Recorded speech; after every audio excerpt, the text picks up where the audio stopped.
Konnichiwa, minasan. Today we're going to make dashi broth and we're going to make Tamagoyaki, a Japanese style omelet. So to start, we will need kombu kelp, shiitake mushrooms, bonito flakes, sugar, eggs, soy sauce, and we will need some oil.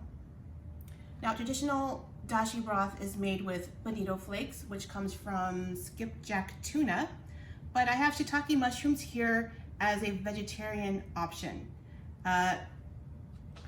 Dashi broth serves as the base for miso soup, so I just wanted to show you that you shouldn't assume that miso soup is vegetarian just because it has tofu and small pieces of seaweed in it. You should make sure with the restaurant that it is vegetarian. So to make that vegetarian broth, as I said, you use shiitake mushrooms, and you can find them at an Asian market. They usually come in a package like this. But if you are not able to find shiitake mushrooms, porcini work just as well.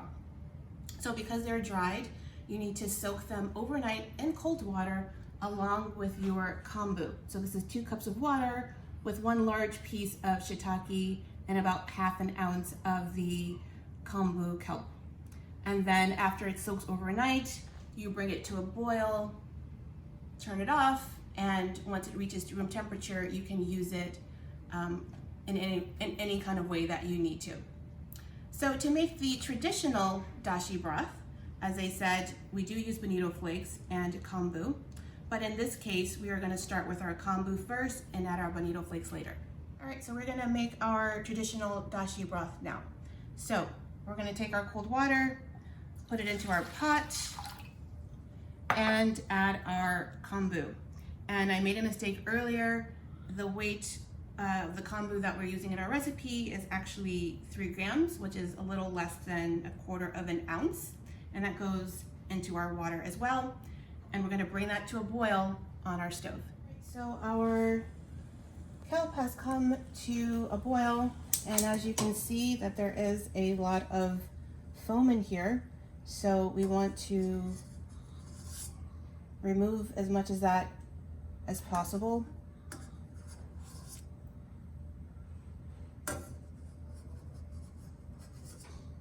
We also want to remove our kombu as well.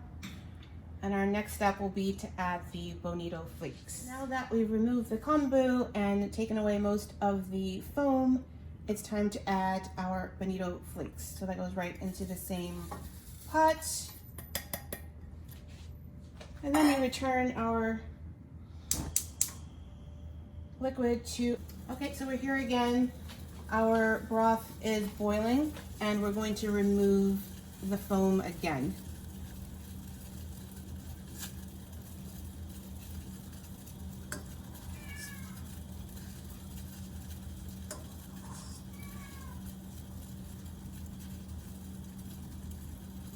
All right, that looks pretty good. You can turn off the heat. And that boiled for less than a minute, and then we're gonna take it over to the counter and strain the liquid. So you want to have a strainer with some napkins.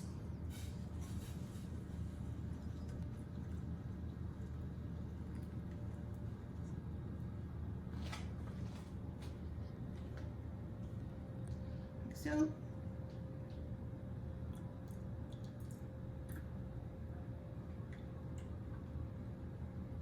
And then as you can see, you end up with a nice clear dashi liquid.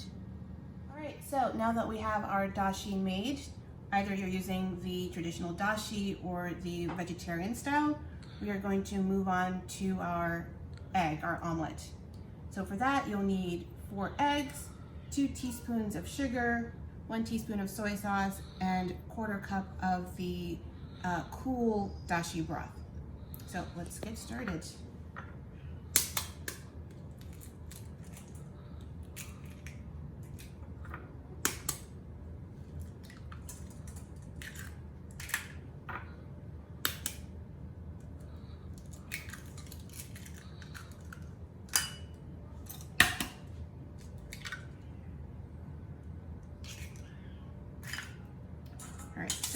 just like to break up my egg a little bit first. That's just a personal preference. All right, so you're gonna do your sugar first so that you don't get your sugar wet with soy sauce. And we're doing our soy sauce.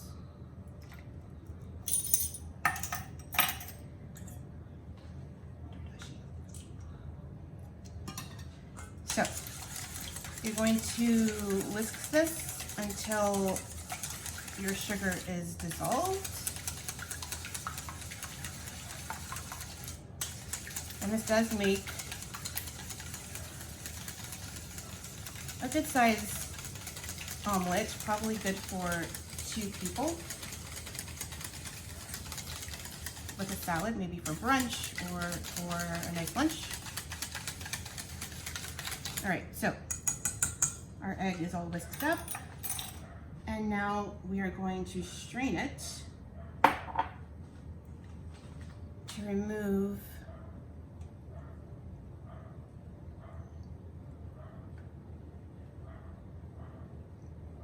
all of this foam. Because as you've noticed with our dashi broth, we want to make our liquids as sort of clear as possible. All right, the stove with our pan, I've added oil and it's heating up. I've added enough oil, as you can see here. We're going to fry an egg, but we don't want it to swim in oil. So it's just enough oil to get hot. And we're going to actually be adding oil to the pan throughout making this omelet. So the first step to making this omelet is to make sure your pan is as hot as possible.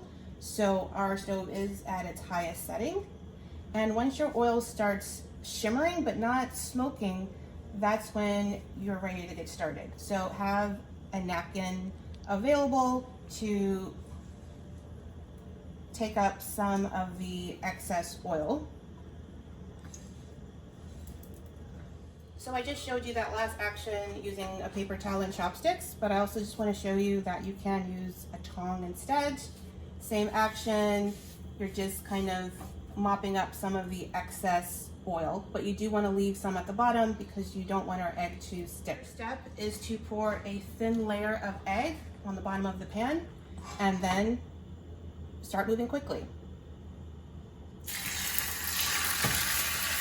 And we're going to move our heat down to medium, from medium setting, whatever setting that is for your stove. And we're gonna let the egg cook a little bit and then start to fold it. That's how you make this omelet. Sort of like a traditional French omelet, but this omelet you fold multiple times and it has multiple layers, as you will see. So when it starts to set up like this, you don't want it to cook all of the way, but using your spatula, you just want to flip, flip, flip, oops, and flip, and move it to the back of your pan. You don't usually want color, but I'm not an expert. I'm learning just like the rest of you. So you add more oil. Your next layer, another thin layer. And you actually want to get it a little bit under your first egg. And you want to make it a little bit wider than I did. But you get the idea. This is traditionally made in a rectangular pan, which is a lot smaller than this one, and it's a little bit easier to do this.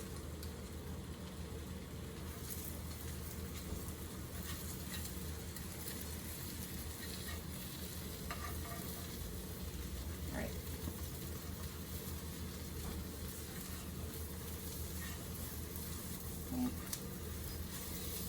There we go. Push it to the back.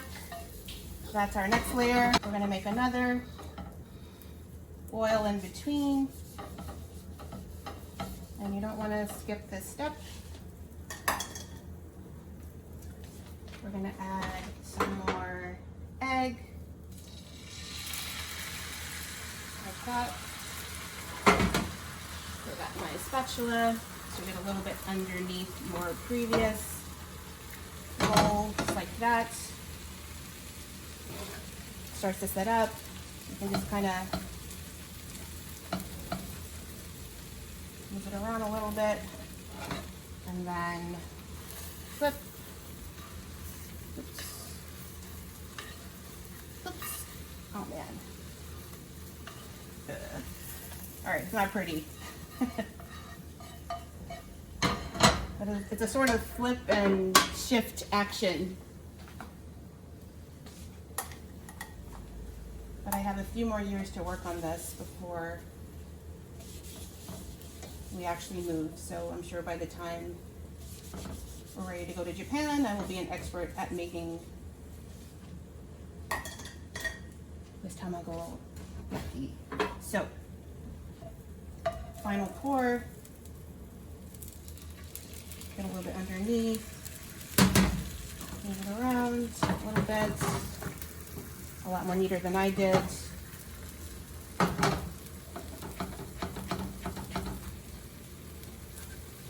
Someone who's a lot better at this than me would have made this really nice and tidy. But it's the effort that counts.